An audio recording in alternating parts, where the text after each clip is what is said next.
Okay, let me just, 1 sec.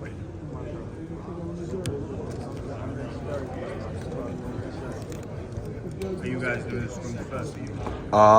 Whatever Eddie says.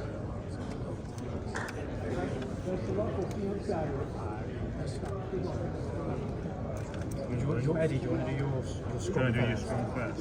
Yeah, okay.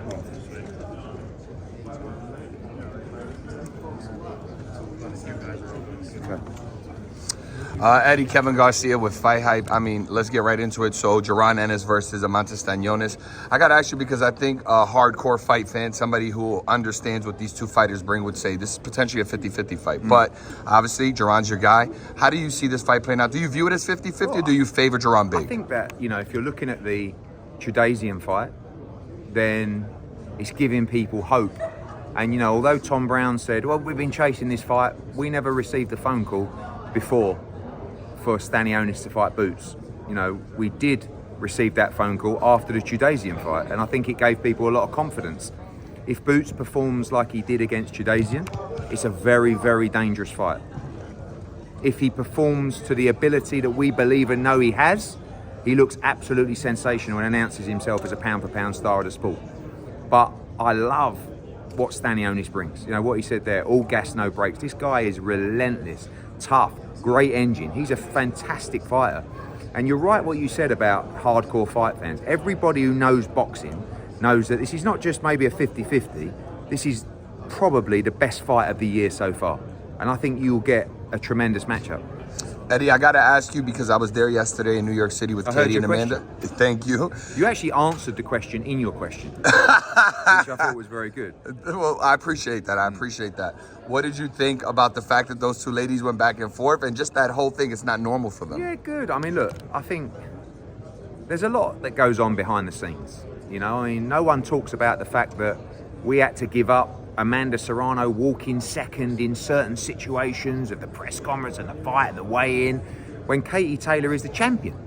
She's the undisputed champion. We had to come down to 136 pounds for this fight, which is not a problem, by the way, but we still were very cordial in the negotiations, especially when it's 2-0, especially when Katie Taylor is the champion. But more importantly, like you said in your question, the WBC do not allow 3-minute rounds. And if you fight a 3-minute round contest, you will be stripped of your title, right? We ain't getting stripped. We're undisputed. That's the dream of Katie Taylor. So it's not even really, she'd fight 3-minute rounds. She'd fight 5-minute rounds. But the reality is, the rules are, it's 2 minutes. She also made a very valid point.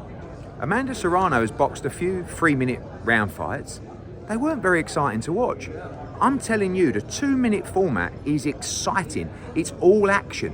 3-minute rounds will actually slow the pace down for women's boxing. And I'm not saying we don't need to keep evolving. I'm not saying at some point we don't have to look at that. But on a platform like that, you've had 2 fights that have been incredible. You don't need to change it. This fight will be incredible. It will be another fight of the year. But make one thing clear. It's 2-0 to Katie Taylor.